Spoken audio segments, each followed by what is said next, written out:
Welcome to Star Wars. Hello, everyone out there in YouTube land. This is Will of the Nerds. My name is Will, and today we are having another podcast. Sorry, lost my train of thought. A podcast for a perfect Star Wars game, mostly a perfect RPG game, or I guess my fantasy RPG Star Wars game, if it were to ever come to fruition, which is probably a stretch at this point. As you can probably see, there's Star Wars Empire at War playing in the background, and oh boy, it was a pain in the ass to try to get this started. So it kept crashing. First I tried to get Republic Commando to play, and it kept crashing. And then I tried to get Empire War to play, and every time I went out to try to record it and then go back into it, it would crash. And I was like, okay, I'll download Star Wars Battlefront 2, the original one, and while that's downloading, I'll play 7 Days to Die. Get done recording 7 Days to Die, hop on, and start recording Battlefront 2 for the podcast.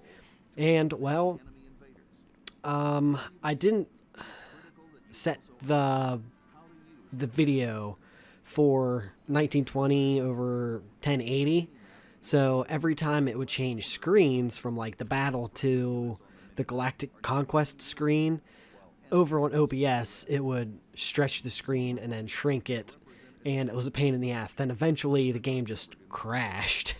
So I was like, okay, I'll try Empire at War one more time. I tried it. I set the resolution to 1920 1080. Recorded. It's mostly just the tutorial in the background. I didn't really do any actual gameplay till way at the end of the video, where I messed around for maybe like 10 minutes just building units and building certain buildings and factories and stuff for the Empire, of course, because I'm gonna play the Empire. But I'm an Empire fanboy, Darth Vader fanboy, like probably most Star Wars fans. I'm not a Rebel fan, and I could go on for hours about this, but like I rewatched Star Wars Rebels because there's something at the end of the podcast. I'm gonna go over a little project that I've been doing personally, just for me and my friends. But the incompetence of the Empire, where if they just killed the rebels, you know, like it's small cells. If you just kill the small rebel cells, then you don't have somebody for them to rally around. They want to capture them and just kill them. It'll end it. Like that's just me anyway. But anyway, usual format is, the perfect game, my perfect Star Wars RPG game. Basically go over my ideas for it, and then some channel updates, not a whole lot of channel updates, and after that, a few other, it's not really gaming news, but I guess news in my personal life, something that pertains to Star Wars that I have been working on that I think would just fit in a podcast rather than just gaming news. I mean, there might be a little bit of gaming news at the end, but there's really not much. I have to be in moods to watch gaming news on YouTube before, I find anything interesting. Like, I'll go a month where that's all I watch is gaming news, and then like 4 months where I don't watch any gaming news at all. I'm like, especially a lot of newer games, I'm trying to keep spoiler free and stuff like that. But I basically went rambling on for almost 5 minutes here. So I guess we can jump right into it. So I guess I'll start with my history of Star Wars games. Like I said, I've played Empire at War. I've only played a few hours of it. I haven't played a whole lot. I played and beat Republic Commando when it first came out. I absolutely loved that game. I was really hoping to play it for this podcast, and it kept my antivirus just kept picking it up as a virus, and I couldn't figure it out. I couldn't work on it, and I was getting frustrated, so I just basically scrapped that idea. I've played a lot of the original Battlefront games. They are probably in my top 3 favorite games of all time. Like Lucasfilms back in the early 2000s. Oh, amazing! I love it. Mercenaries, Battlefront 2. Like there's a bunch of games too, like Pandemic 2 with Destroy All Humans. It's amazing. And like I grew up playing those games, so they're always gonna have a special place in my heart. I've played the newer Battlefronts, which I don't really care for. I have played Knights of the Old Republic 1 and 2. I'm not really a fan of them just because they're turn-based. Turn-based games really turn me off. They seem clanky. If they got rid of the turn-based system in the game, I would love it. I would play it in a heartbeat. And if you know of a mod that gets rid of the turn-based system in a game, I would love to hear it. I would play that game. I do have the Old Republic MMO downloaded. I haven't played it yet. I do have a few friends that I've been wanting to play with, but, just work and schedule conflictions and stuff. It just never works out. I do need to jump in and play it, so maybe I'll do that after the podcast, just to jump in and see what it's all about. I do need to play Jedi Fallen Order. I haven't played it yet. It was on sale on Steam. I thought about picking it up, but I picked up a bunch of other games that were cheaper. It is something I do want to play, and I do want to play it for the channel. It's just a matter of when it, maybe next year on May the 4th, it'll probably be on sale for a decent price, and I'll pick it up, play it on the channel, and hopefully maybe around that time, one of the games I'm playing will be finished up, and I can put it in a spot. I have seen all of the movies. I'm a fan of the original trilogy. I've seen Star Wars Rebels. I've seen Star Wars Clone Wars, the animated series, not the original Star Wars Clone Wars. I wasn't a fan of it. The one that's created by Samurai Jack, the creator of Samurai Jack. I didn't care for it because I don't like that art style. Sorry if you got a little thing. I accidentally hit my pop filter on my microphone. I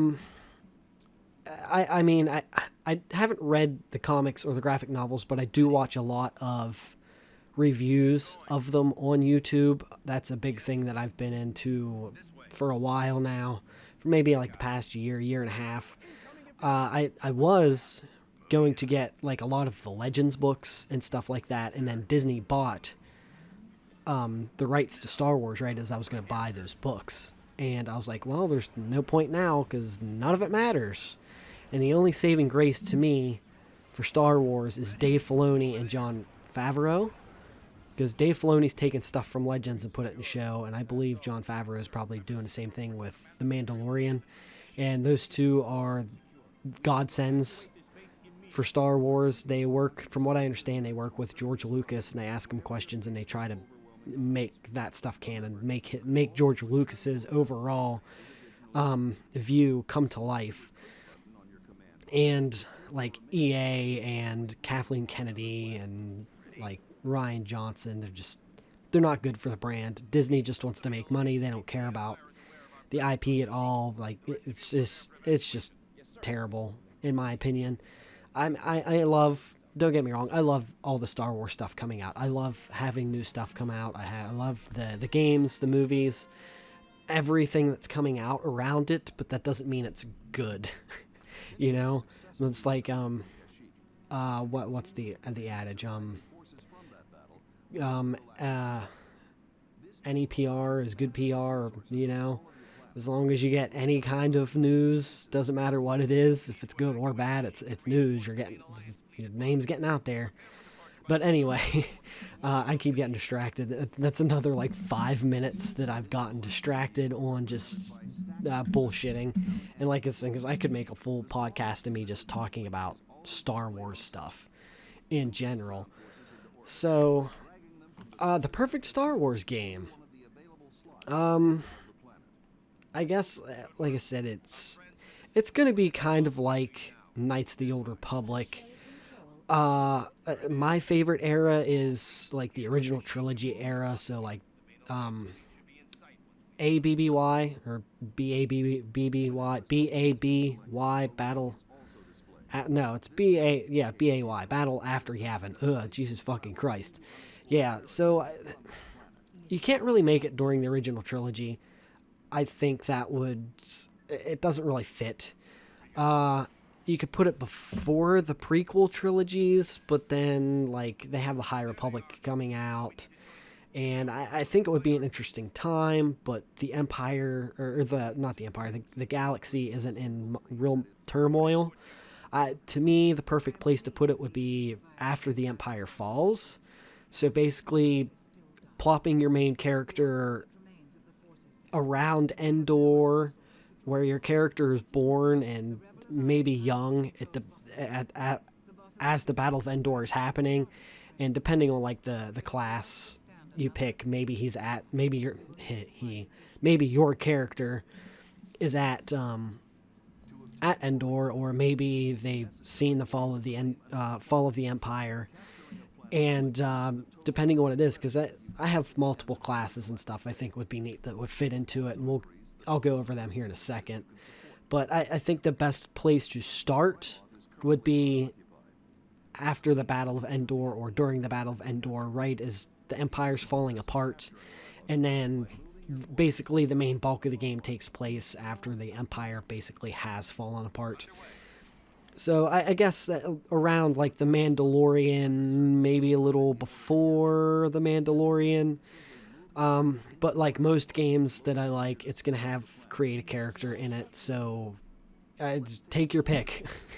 Like anything that's canon at that time, Wookiees are canon, humans, Mon Calamari, I mean, is Grand Admiral Thrawn around? You can have Chiss. I'm trying to think. Twi'leks. Whatever Ahsoka is. I can't remember her race off the top of my head. Ithorians. Anything, really. I honestly, I think you kind of go the Old Republic route where you have maybe 10 to 12 races to start with, and just a fuck ton of cosmetic options for your character, because some of the races, like Twi'leks and stuff like that, they have multiple different skin colors. They have multiple different like face paintings, tattoos. I don't know what exactly they are. Tribal markings. It's just the detail that you could put into your character is just, it's expansive, it's amazing, and to be able to do that with your own character would be absolutely phenomenal. Why would you take that out? Why would you gyp somebody of the chance of creating a character of a race that they've been wanting to play in a Star Wars game? You could also, and that would be the thing, is maybe a couple months later you release a small DLC pack that has maybe 5 more additional races you can play as. And I think you maybe can kind of go the D&D route there. I think the Skyrim route, where certain races give you certain things, like, Twi'leks maybe might be more in tune with the Force, so maybe they have a little bit of bonus for being a Force user, whereas a human, maybe you have a better bonus with like influencing people, or maybe working with Empire factions more than an alien race, if you were to be a smuggler or bounty hunter or something like that. So I think it shouldn't be much. It should be like, obviously the race should give you a little bonus towards something, obviously, for picking the race. And that's a lot to go over. There's so many races in Star Wars. Honestly, like, I wouldn't have every race available. I would have 10 to 12 in the main game, and then maybe like 2 DLC packs of 5 races apiece. So that would give you 20 something races by the end of it. And like, that's the thing, is you can have the 12 main races, and then like 6 months down the road release a DLC pack for like $2 of 5 more races, and then a year after the main game launches, release another race pack. That way it gets people to come back and play it again. You know, different play style, different characters, and to me that just adds replayability right there, right out of the gate. And obviously, to me, you'd have different classes. That's another big part of RPG is creating your character and then delving into your character, choosing a background, stuff like that. To me, I don't really see the background being a big thing. I see more of like a karma system. So basically, you pick your class, which I'll get more into that here in a second, and like the decisions you make. If you work with the Empire, then like your karma or your influence isn't going to be very good with the now prevalent Reliance, the new Republic. You know, because they're gonna know or see, or the people that their agents are gonna be like, yeah, he's been working with Empire warlords, and like we don't want to work with him. Like he's, you know, the people might not trust you. People in like developed worlds or like populated worlds might not trust you. They might turn away from doing business with you. Whereas people in like the Outer Rim will be like, yeah, sure, whatever. I mean, you're helping us out. Like I don't care how you get it, just get it, kind of thing. And to me, I think there should be a karma system more than a background to pick. So basically, your choices you make in game affect how people look at you. I guess kind of like Fallout New Vegas. That's the main one that comes to mind, where like the decisions you make. If you're working with the bad guys, then the good guys, they don't want anything to do with you. And if you're working with the good guys, then the bad guys don't really want anything to do with you. Because they're going to think, like, they're not going to trust you, obviously. If you're working with fractions of the Empire, then, you know, the new alliance is going to be like, well, what the fuck do you want from us? You know, you're going to turn around and go tell your buddies. And, you know, you're going to sell info to the fractions, the Imperial warlords that are around. So I think that should be a main thing.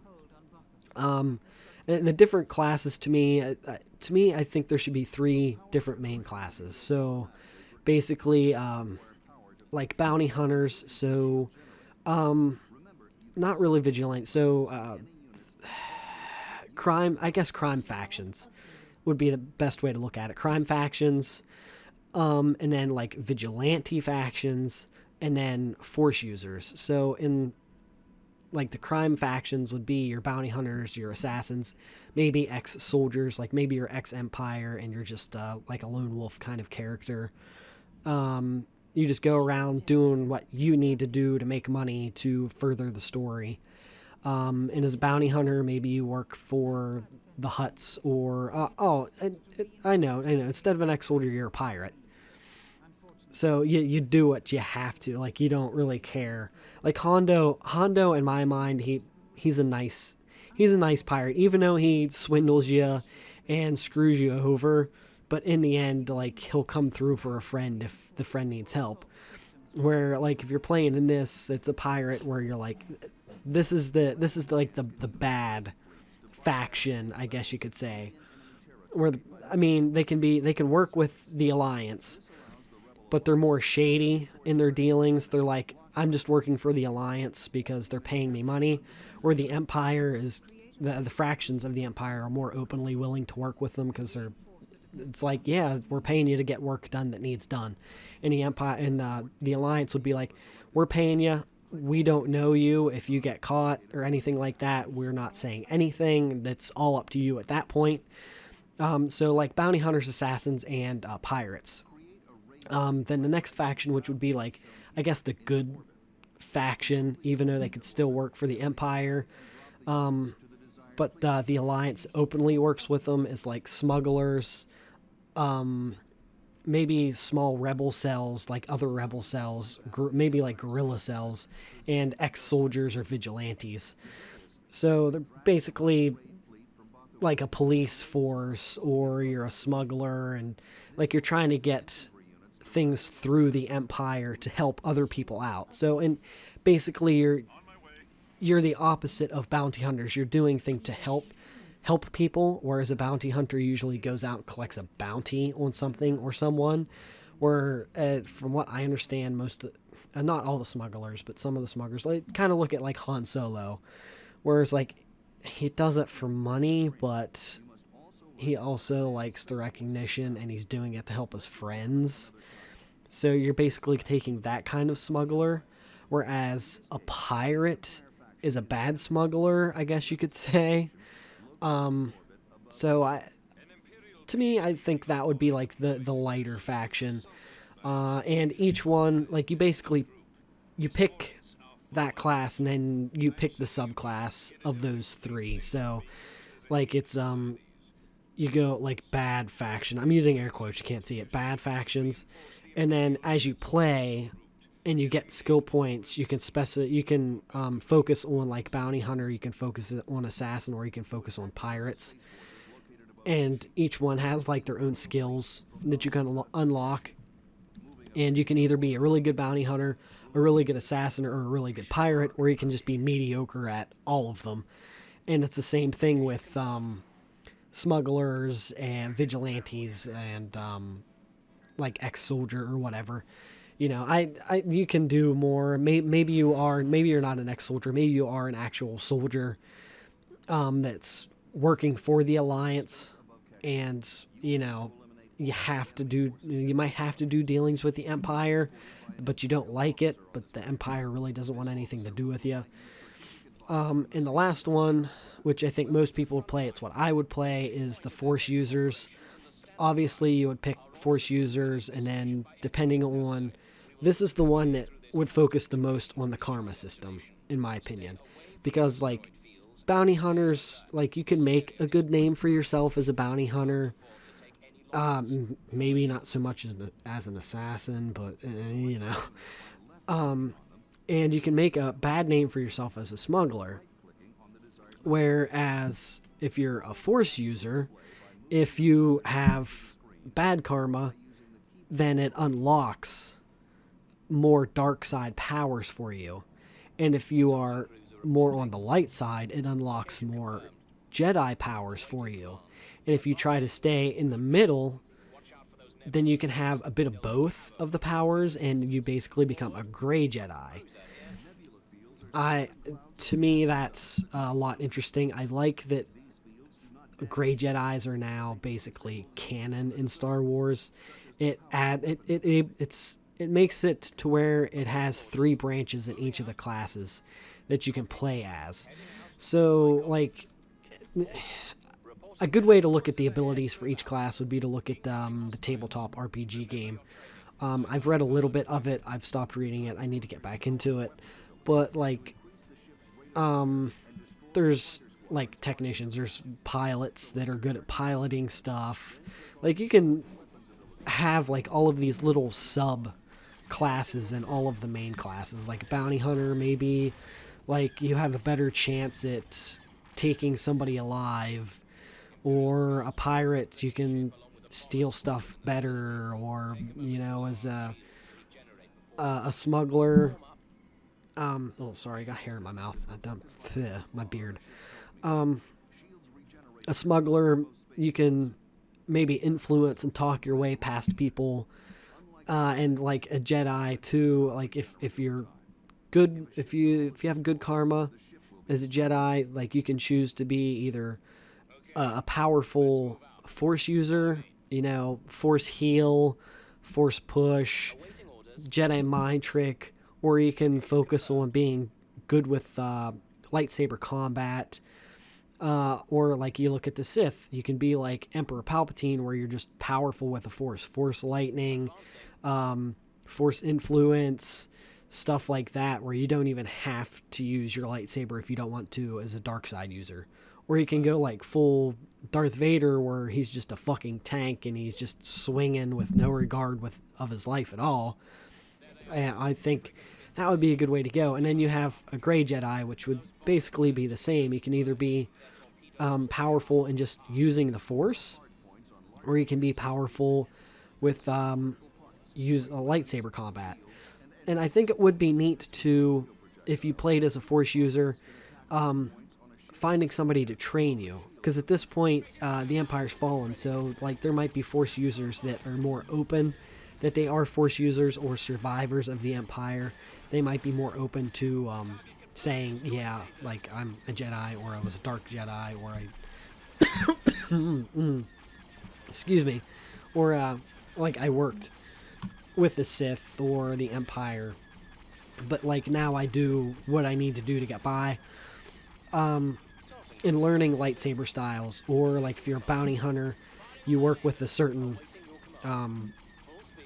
crime family or something like that, or a crime syndicate, and you know they teach you certain skills, or they give you specific weapons to help you with everything. I think that would be a neat tie-in side quest.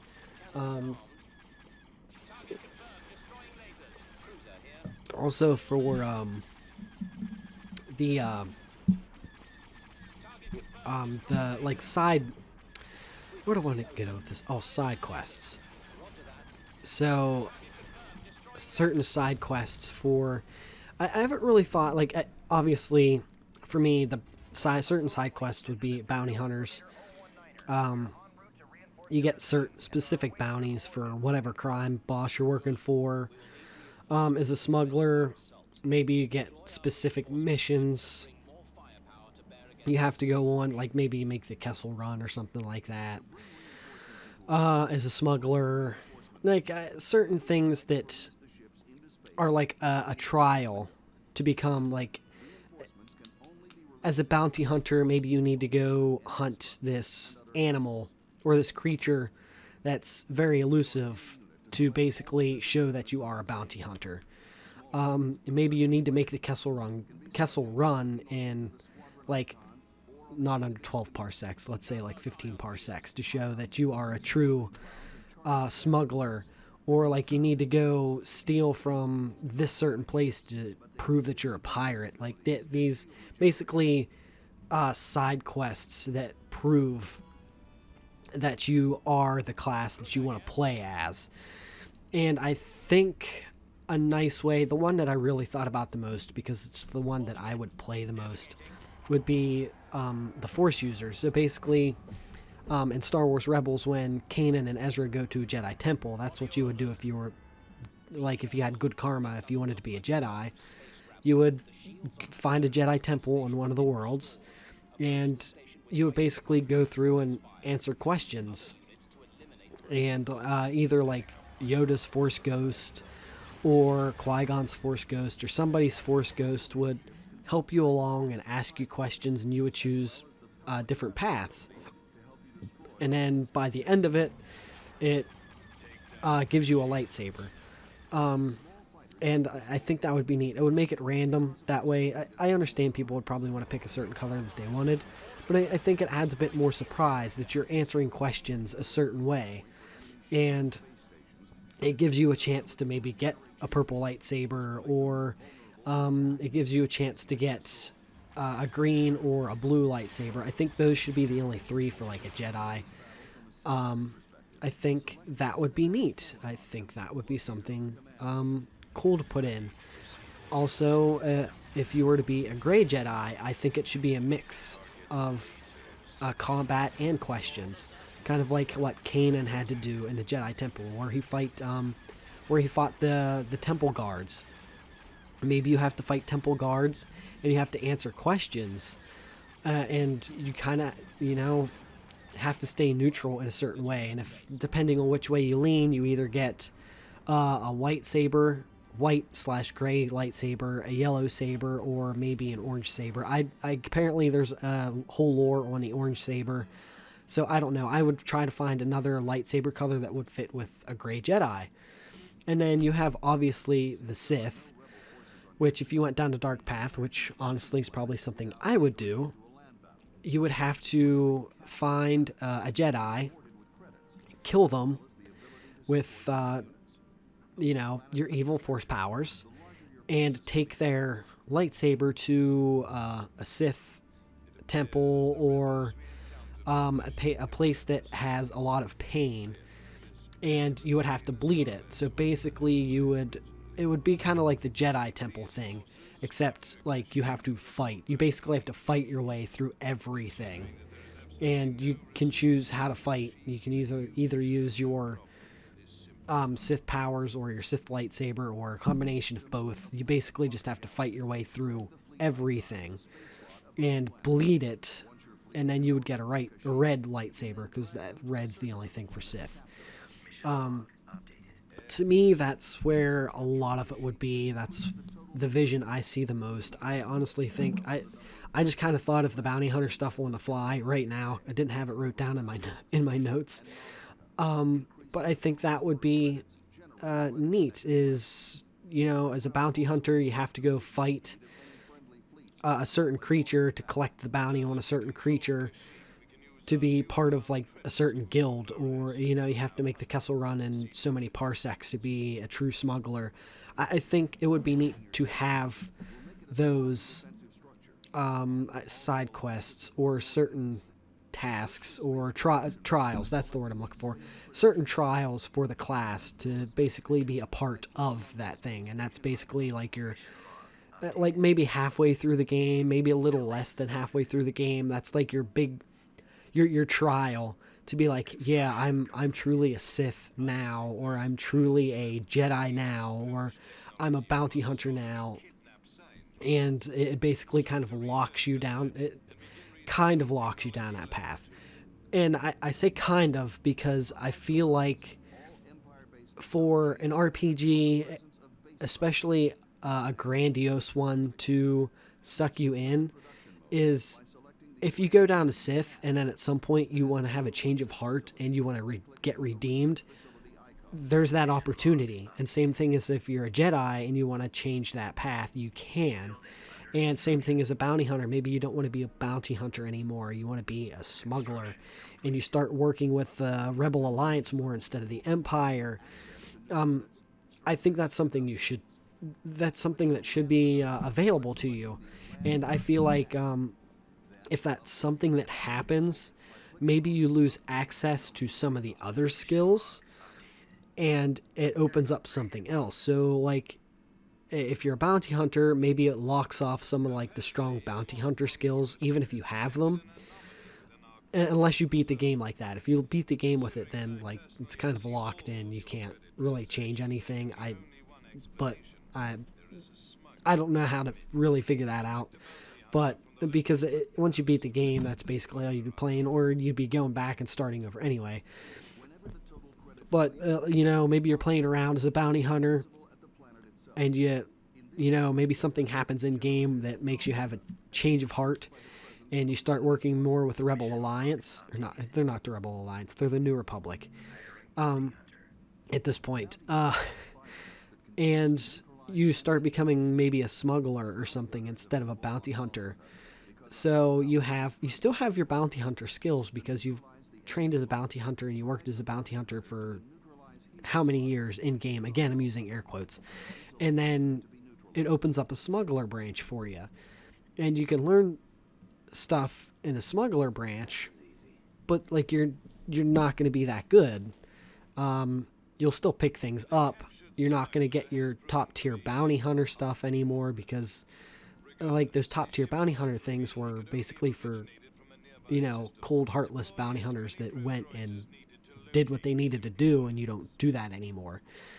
So I think that would be an interesting thing to do, an interesting way to go.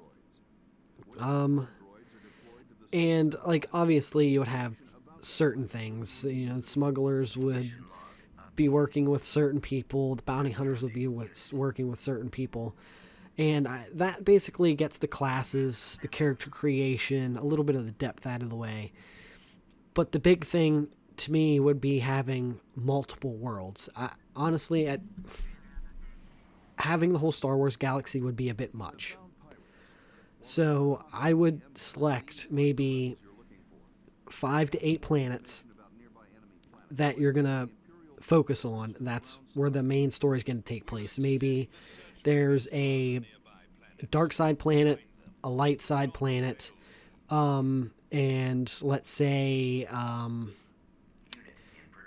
3 just regular outer, maybe one's an outer rim planet, that's somewhat socialized to like inner cluster planets that are more populated and more technologically advanced than other things. That's what, 5. And then maybe you have like a just random backwoods planet that's not really colonized at all. It's basically like a jungle or a forest, kind of like it's a desert planet, something like that. That's basically uninhabited. And then maybe like a moon or two, and make it to where uh, you can explore the world. Maybe not the whole world. You have select areas, kind of like The Witcher, I guess. You fly down onto the planet, and there's a big open world area there, and maybe there's another open world area. So I guess I'm thinking of the Outer Worlds, just on a bigger scale. So I think that would be neat. You just go down. Maybe there's like 2 or 3 locations on that planet. They're big locations because obviously you're gonna have a big budget for a Star Wars RPG game, and they're basically The Witcher size. And then you can go above space and you can play around. Oh, sorry, dropped my pen. And you can, like, there's a trading station or something in orbit above one of those planets that you could do. And I would love that. And you could jump into hyperspace and get in hyperspace lanes and stuff, do like that. And like if you're a smuggler, maybe you can open up trading lanes and stuff like that to have an income, which would be neat. Is like maybe you can open your own business or something like that. Something small, something that's not really too in-depth in the main game. Maybe it would come out like a DLC to where, you can, if you're a bounty hunter, maybe you can make your own clan. If you're a smuggler, maybe you can have your own smuggler ring to make your own money. If you're a Force user, maybe you can have your own little, like Jedi or Sith council. That it's something that gets you income. It's something that maybe gets you companions. And I like that idea of going out into the world and finding people that. This is something that I've always wanted in an RPG. Is people that are downtrodden in the world. I really wish they would have done this in Assassin's Creed. Is the people that have nothing else in their life, and you're like, hey, either after the main game for DLC, you go back and find them and they're just not really doing anything. You're like, hey, I have a smuggler ring. If you want to come work for me, like, I can feed you, I can clothe you, I can give you shelter, but you're going to be working for me. You're not really going to be a slave. You'll get paid, but I think that's something that would add a little more to the world instead of just those characters that show up and they're like, yeah, I've got nothing else to do. I've got nothing to live for. Like my family died, or my family moved away, and I'm the only one here. I'm the only one left. And then you do your one side mission for them, and that's it. The character's gone. They're just kind of moping around in the map. Like, I feel like there should be a purpose to them, and I think that would be something that would add to the world. You can either add them as a companion, or maybe later on in DLC, when you can have your own clan or your own council of Sith or Jedi, you can go back and be like, hey, I'll hire you. You can come work for me. That way you're just not moping around the map, not doing anything. To me, that's something that I've always wanted in an RPG game, an open world game, was to be able to take those people in that aren't doing anything. Obviously, space travel would be in it. I think space combat would be a neat thing. Maybe that could be another skill point, skill tree, on its own. When you're in space, maybe you're a combat pilot, maybe you're more like a maneuvers guy, where you're doing all these tricks and stuff, but you're not really good at combat. You're more like evading and getting out of there. And maybe you just know like space lanes. That would work for bounty hunters and smugglers, where you just like, you want to take the less known path somewhere so there's less eyes on you. I think that would be a neat thing to add for, in space kind of stuff. Also, like, I do like collectibles, but I don't like pointless collectibles. You know, like Far Cry. If you've been watching me play Far Cry, I've been stealing from the natives, but it's money and stuff that you go sell to get money to buy stuff. I think it would be neat to have, like, Sith artifacts, Jedi artifacts, bounty hunter artifacts, like, certain artifacts in the world that you can collect.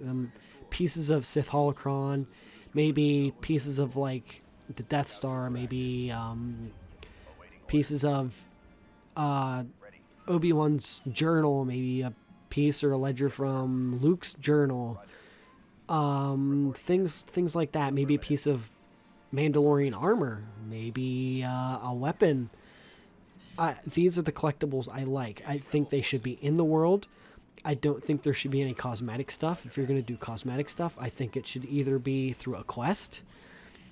It should be kind of like The Witcher, where you have a certain thing you need to do, like you learn about it from something, and you need to go and collect all the pieces. Like its thing, maybe Mandalorian armor is a collectible in here, and you just find one piece traveling around. I kind of like what they did with, I guess, kind of what they did with the armor pieces in The Witcher 3, and kind of what they do with power armor in Fallout 4, where it's just scattered in the world for you to collect. It's there. You don't have to do it if you don't want to. Like Luke in Obi-Wan's journal entries, they could give you insight on Obi-Wan's life, Luke's life going on at the time.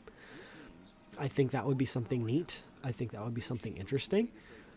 And like Sith holocron pieces, Jedi holocron pieces, like they don't really do much. Maybe they give you a little info, a little history. Maybe you can find all the pieces of a holocron and put it together, and maybe it unlocks a certain power. Maybe same thing with like a bounty hunter. You find a bounty hunter, all the bounty hunter armor pieces, and it does something. You do something with a smuggler. Do something with an assassin, where you find like 5-6 pieces of it, and it unlocks an ability for you. That would be neat. Obviously, you would have multiple endings depending on the class you choose and your karma. But I think they should all touch in a similar way.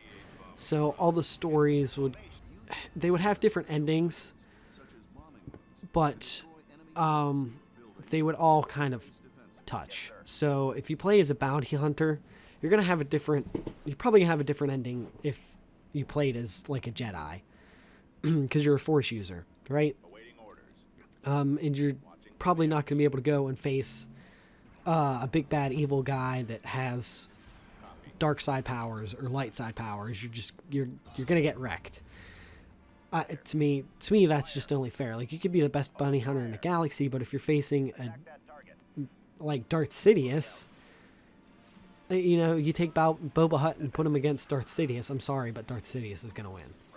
It's just, I think depending on your class, that should slightly change the ending, to where maybe like if you play as a bounty hunter, maybe it is somebody controlling the strings. Maybe it's a high up Moff of the Empire, or maybe a corrupt rebel general that's pulling the strings. And then if you play as a Force user, maybe it is a dark side user or a light side user that's pulling the strings. Maybe it's a Jedi that fell off the path, and he's not really a Sith. He feels like he's doing the right thing for the Jedi.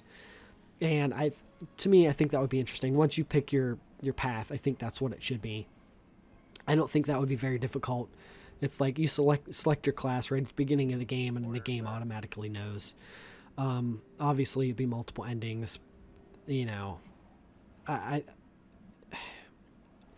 Basically, the only thing that would change would be the bad guy scenario, depending on the class you pick.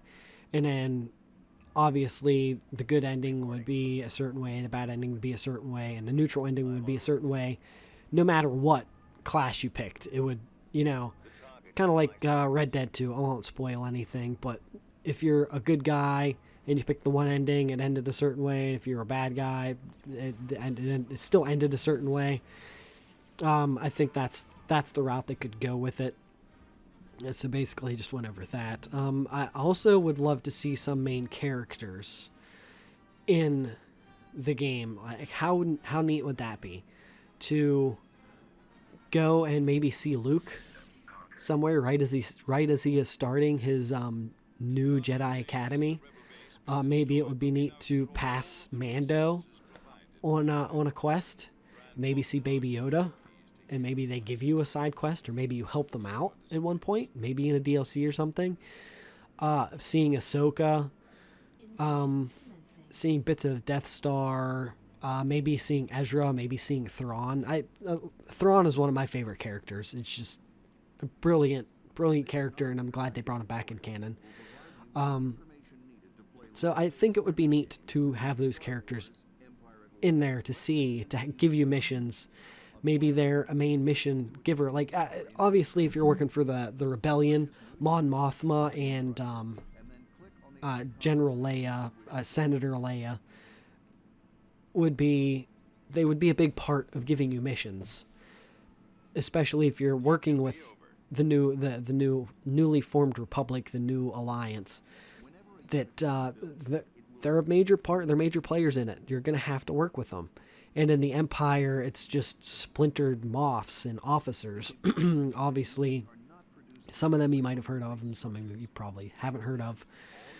And if you're a Force user, then, some of them work. Whatever happened? I don't remember what happened to Asajj Ventress. I don't know if she's still alive or not. I don't know if any of the Night Sisters are still alive, so maybe, those are the dark side users.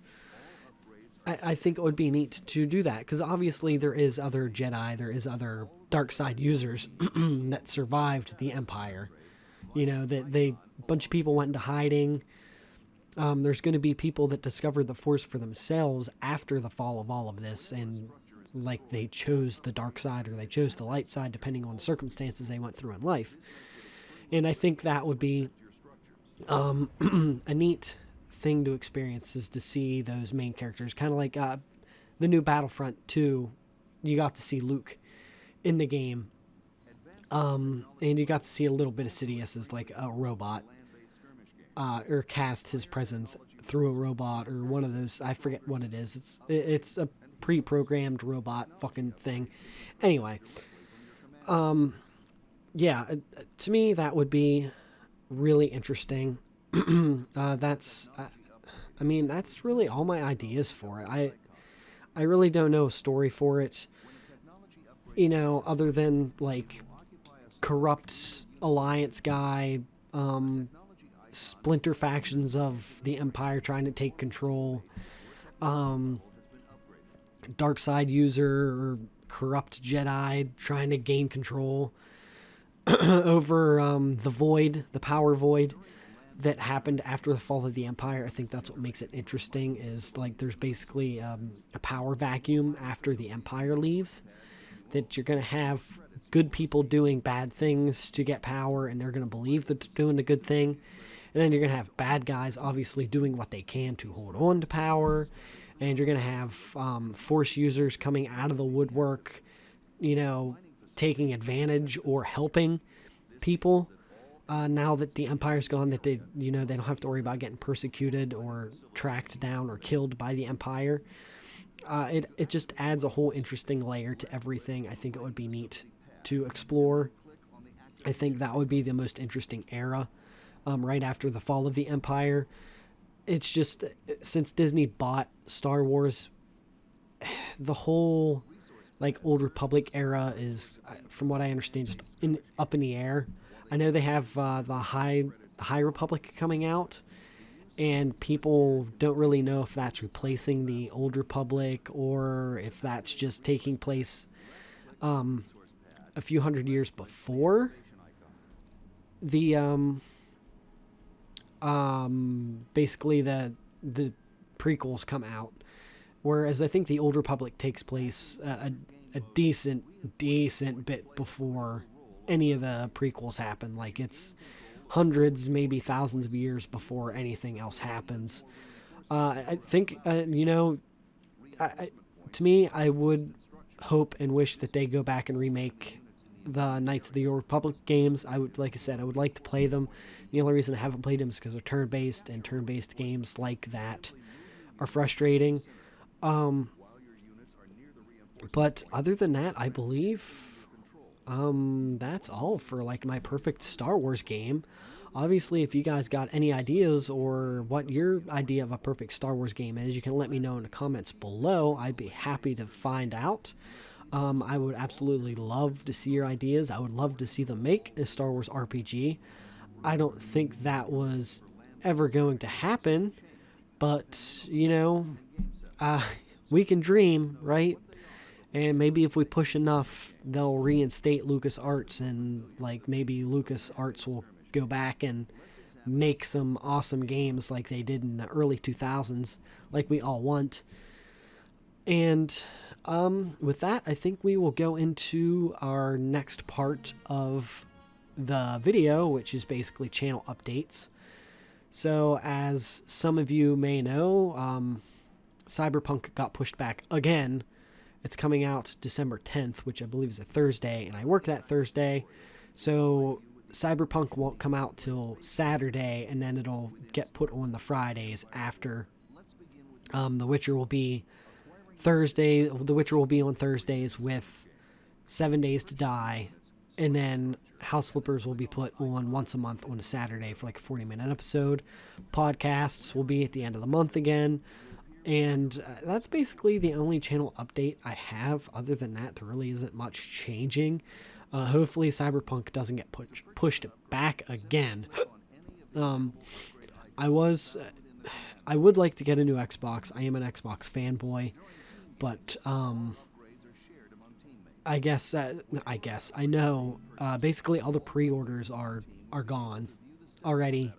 All the consoles are taken up, PS5, and Xbox Series X for the holiday are gone, which I probably wasn't going to get one this year anyway. I was going to get one probably next year, and then we have 2 Xbox Ones. We'll probably give one of those to my stepdaughter next year for Christmas and give her a few games. Or it'll be like her Christmas gift, even though it's not a Christmas gift. The new Xbox will be my Christmas gift, and she'll just get that because we don't need 2 of them. Because my Xbox One will go to the living room, and then I'll have the Xbox Series X in here. And what's nice is I can just unplug the hard drive from my One X and plug it into that, and be good to go. But a lot of the games that I'll be getting on the computer, so I can play them for you guys. I don't know how far I am in Far Cry. I might be close to halfway done with it. House Flippers, like I said, I'll go until I reach my goal of buying a house and fixing the house up myself. So, like, that could still last a while. And once House Flippers is done, I'm thinking of maybe doing, maybe like a tycoon game. That would work, because House Flippers will be on Saturday. I can do like a tycoon game, Roller Coaster Tycoon, because I have like 3 or 4 different Roller Coaster Tycoon games that I can play. We can build a park over 6 episodes or something like that, and then I can switch to another one unless I find another game to take the place, because it's House Flippers in that Saturday slot's meant to be just more like a fun game, a relaxing game. Nothing too special or upbeat about it. I do have maybe 5 or 6 more ideas for podcasts, so if anyone's got ideas for podcasts, let me know. That way I have them, I can write them down. So I'll be good till next year. I'm hoping I do have more ideas. I really don't want to spoil too much. I think I said Far Cry would be one. I've had another idea for a podcast to do that wouldn't be like a perfect podcast, so it wouldn't be a PP. It would be something else, which I'll touch on here in a few minutes. So look for Cyberpunk to come out on December 12th because I work the 10th and 11th. So I wouldn't be able to record it till the 11th. I might be able to have it edited and out late Friday, but we'll see. Usually after I get home from work, like, I just want to fucking crash because I do have a full-time job and it's a pain in the ass. So probably expect Cyberpunk to be out that Saturday. So that'll be the first, and then I can switch stuff around there, work around it.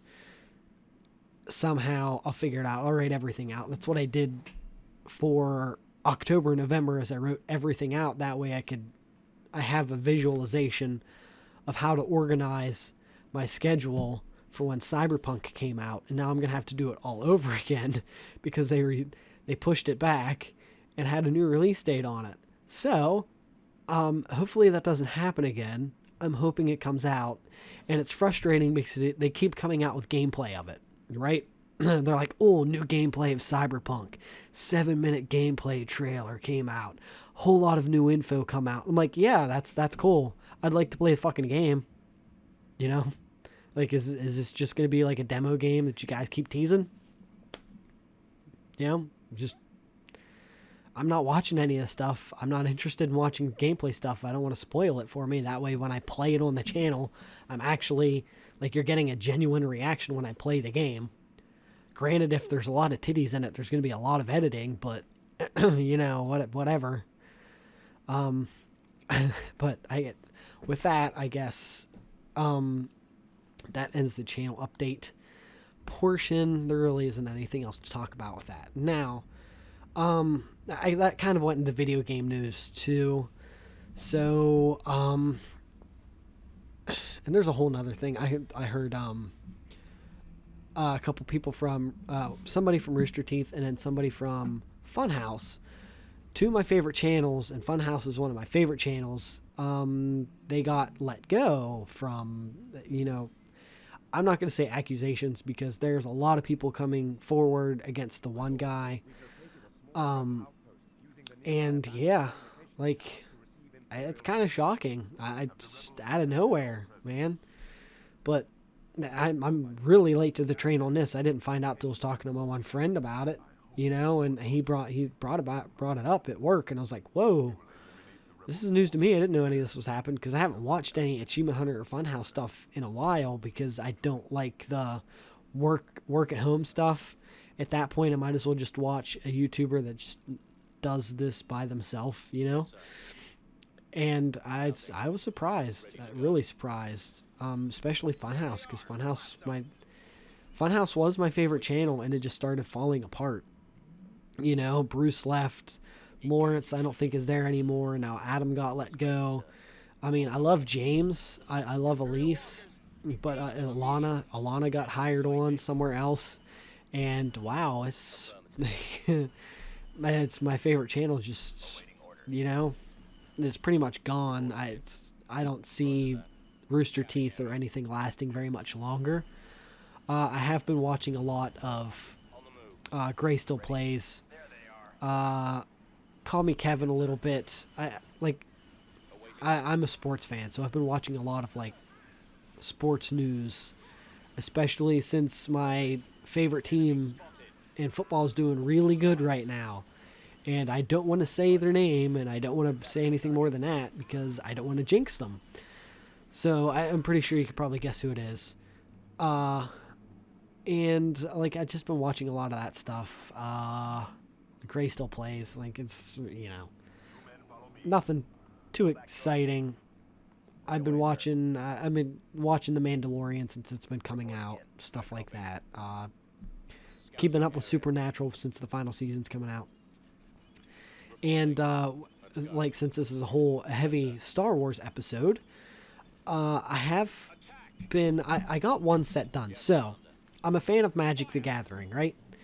And I don't know what came over me the one day. I was like, you know, there's a Star Wars set of Magic. It's not official Star Wars set, and I think I talked about this at the end of one of my podcasts. That might have been the last podcast I did, where MTG released, Wizards of the Coast released a the Walking Dead Secret Lair, which is like 4 or 5 cards that are Walking Dead. Like, they're not reprints, they're not remakes, they're specifically that.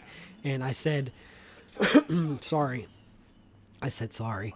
I said, if Magic were to go down this route, if Wizards was to go down this road, that they should just have a media platform where, like, they just make cards for media, for, you know, young adults, adult media, and those cards can't be used in any other format other than the media format.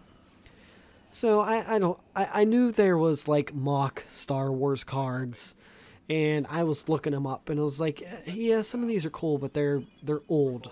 You can tell they're old. Some of them are really powerful. Some of them don't really make sense to me. So I was like, I'm gonna make a Star Wars set. So I did. I rewatched the original trilogy. A lot of the original trilogy set I made was just kind of off the top of my head, and then I rewatched the original trilogy to get a few more ideas for cards to finish the set out. So a large Magic set has like 252 cards in it. So I needed maybe like 20 more ideas for cards. So I rewatched the movie. I picked up a few things that I couldn't remember, maybe a few characters that I could fit in there just to fill the setup. And I finished it. I have a whole set for the original trilogy of Magic cards. And I'm really excited about it. I obviously can't print them or anything. I might pop up some pictures on here over the gameplay so you guys can see some of my ideas. And I started working on Star Wars Rebels, and I rewatched Star Wars Rebels. I had a notebook with me. I wrote down, I have them labeled on seasons. I wrote down every idea I had for cards so I can have a large set. And I have enough for a large set again, so I'm working on Star Wars Rebels. So I'm working on my second Star Wars Magic set. And it's got me excited. I'm excited to do it. I'm going to do it for the prequel movies. I'm going to do it for the sequel movies. I'm going to do it for Star Wars Clone Wars. And then after maybe another season or 2 more seasons of The Mandalorian, I'm going to do it for The Mandalorian. And I'm really excited to do it. It's just going to be for me and my friends. Like, I'm not going to try to, sell the stuff. I give credit to the artists when I can find it. If I can't find the artist, I at least put the website that I got it from. That way, cover my ass. But I'm not going to sell these cards. I'm not going to, make real fancy proxy cards of it. I'm going to find nice card stock and print them out for my friends and I to play. That way they want to come over, we can have a block or whatever it is, pull it out, make a Star Wars deck, and go. I think it would be really fun. I'm really interested in it. I'm really excited about it. I have the Death Star's a card, Darth Vader's a card, Princess Leia. I'm going to have Grand Admiral Thrawn, Star Destroyer, basically any vehicle, any character that has, I wouldn't say any line, but most of the characters that have a line have a card, or they're going to have a card. And I learned some things too. The doctor, I can't remember his name, and Bib Fortuna? Maybe? Is that? No, it's not Bib Fortuna. It's the Aqualish that's with that doctor, and he gets his arm cut off in one of the few first scenes on A New Hope. And I didn't know there was a whole thing. I guess they had a comic series or something like that about them. And that guy was a human. I thought he was an alien. His face is just fucked up.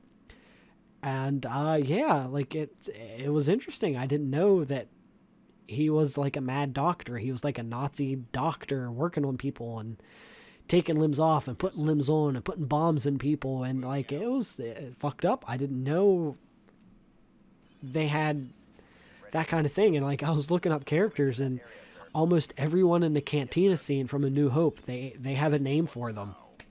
And they have an occupation for them. And I was like, wow, that's really neat. Like, I'm learning stuff about it. I was really surprised at that. And I was, I was like, wow, that's really fucking cool. I didn't know that was a thing. And, trying to capture the essence of characters. I have, like, Darth Vader for the original trilogy, he's a flip card. He is, I think, red and black, and, he just fucks shit up. He destroys your creatures, he destroys your lands, and then his ultimate just destroys all non-land permanents because it's fucking Darth Vader. He just goes ham. But then when he dies, he flips into Anakin again. Like, I think it's Anakin redeemed, and he just he helps after he is redeemed. And I really like some of the stuff I did with some of the cards. The Death Star is an enchantment that you can pay, or not, yeah, it is an enchantment, and it's basically like Nimvet's Disc if you played Magic at all. And Nimvet's Disc is, you tap, sacrifice, and it board wipes. The Death Star does that. It destroys all permanents except for itself. And then you have to put 5 time counters on it. And at the beginning of your upkeep, you take one of those counters off.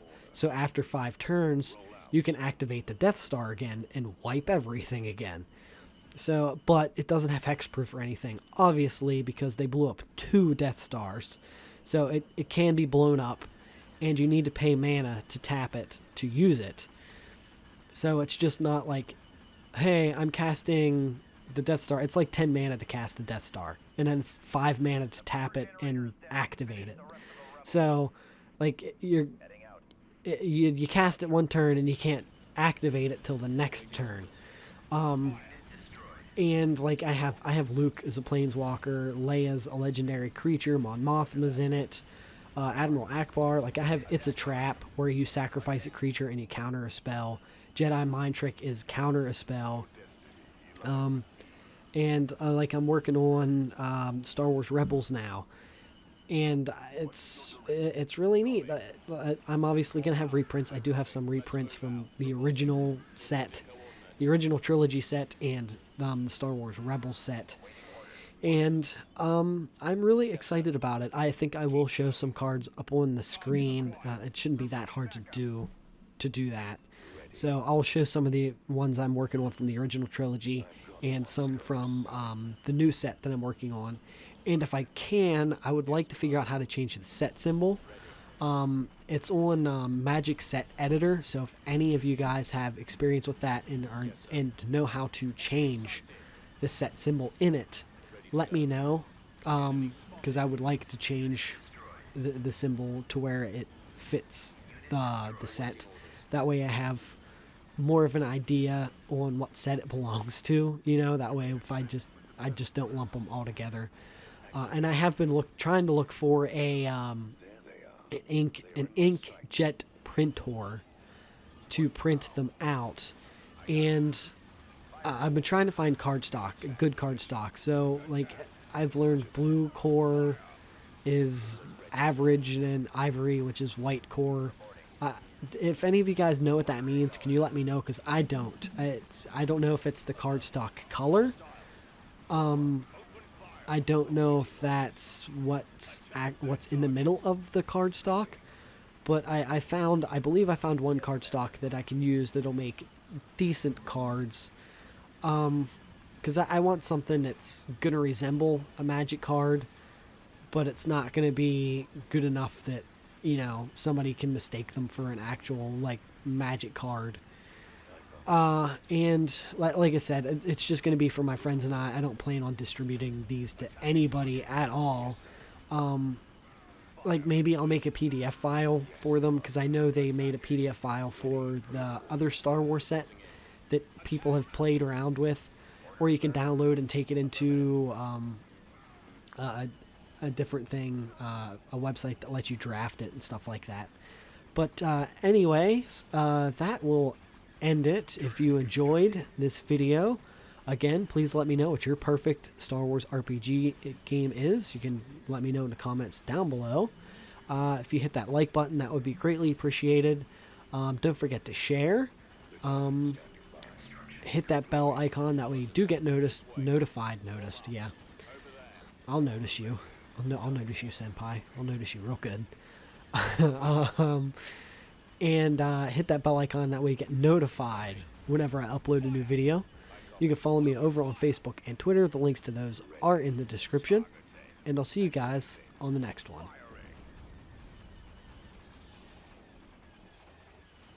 Reporting. Attack that target!